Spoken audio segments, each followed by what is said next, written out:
Let's jump right into this explainer. We hear about the future of Social Security constantly, right? It's always a talking point. But here's the thing. The math is finally catching up with the politics. We aren't talking about some distant hypothetical problem anymore. It's an immediate, pressing reality. And today, we're going to unpack a brand new, highly debated proposal that's trying to fix it. To do that, we're going to hit 6 key areas. First, we'll look at the 2032 benefit cliff. Then, we'll break down the bipartisan rescue plan and this idea of a sovereign wealth fund. After that, we'll check out the resistance from the left, the pushback from the right, and finally, the political landmines ahead. Let's kick things off with Section 1, the 2032 benefit cliff, a looming financial deadline. So, we need to answer a simple question. Why should you care about this right now? Well, the Congressional Budget Office ran the numbers, and if Congress doesn't step in, we hit a massive financial wall in the year 2032. That's less than a decade away. If you're planning your retirement right now, or if you're already retired, 2032 isn't some sci-fi future date. It's literally right around the corner. And that wall, it represents a devastating 20% cut to retirement benefits for seniors. Just think about that for a second. Imagine logging into your bank account and seeing a fifth of your income just gone overnight. It's a terrifying scenario, and it's acting like a really loud ticking clock that has finally spurred a few lawmakers to try and find a solution before the crisis actually hits.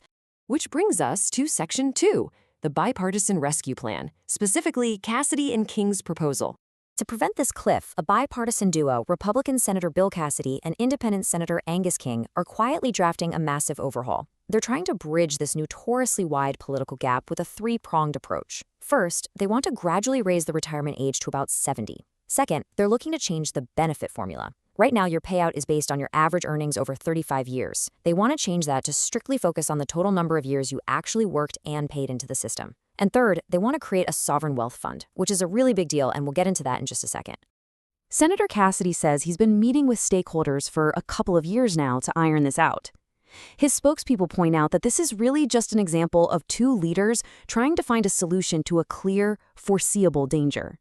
And they make it a point to stress that under this plan, there are absolutely no cuts for Americans currently receiving Social Security benefits. They even suggest some folks might get a bump in their checks. Okay, moving on to Section 3, a sovereign wealth fund investing for the future. This is arguably the most radical part of the proposal, so let's demystify it. What exactly is a sovereign wealth fund? Basically, think of it as a massive national investment portfolio managed by the government. A lot of other countries have them, usually funded by natural resources or surplus cash, but using one to backstop Social Security here in the US, that would be a massive structural change to how we do things.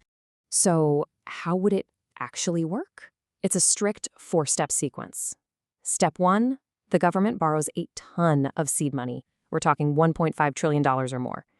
Step 2, they use that money to jumpstart investments in the stock market.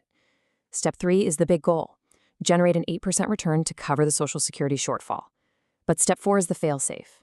If the market underperforms and they don't hit that 8%, an automatic mechanism kicks in to increase taxes to ensure solvency for the next 75 years.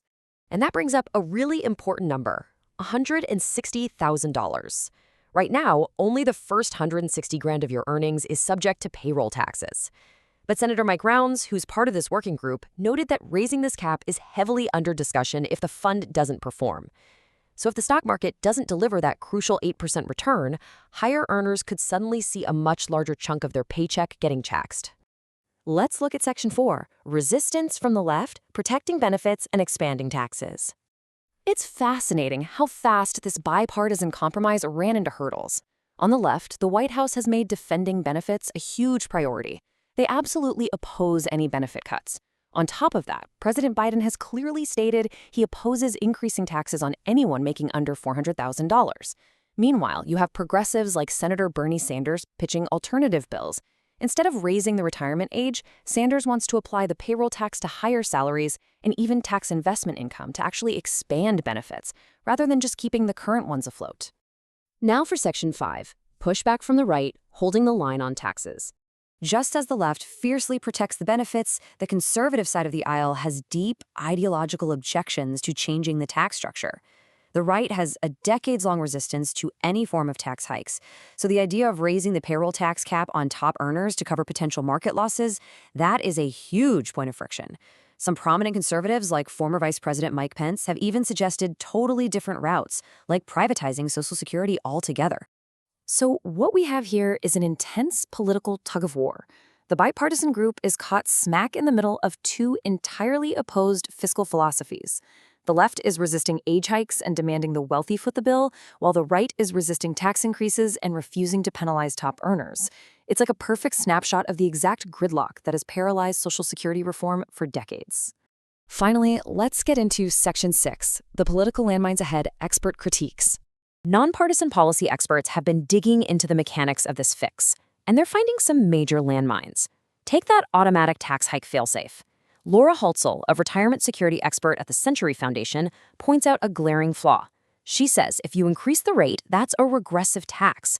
Because it's a flat rate up to the cap, any automatic across-the-board increase takes a way bigger bite out of a working-class paycheck than it does a billionaire's. Then there are serious concerns about changing the benefit formula. Kathleen Romig from the Center for Budget and Policy Priorities warns that focusing strictly on total years worked severely penalizes vulnerable people.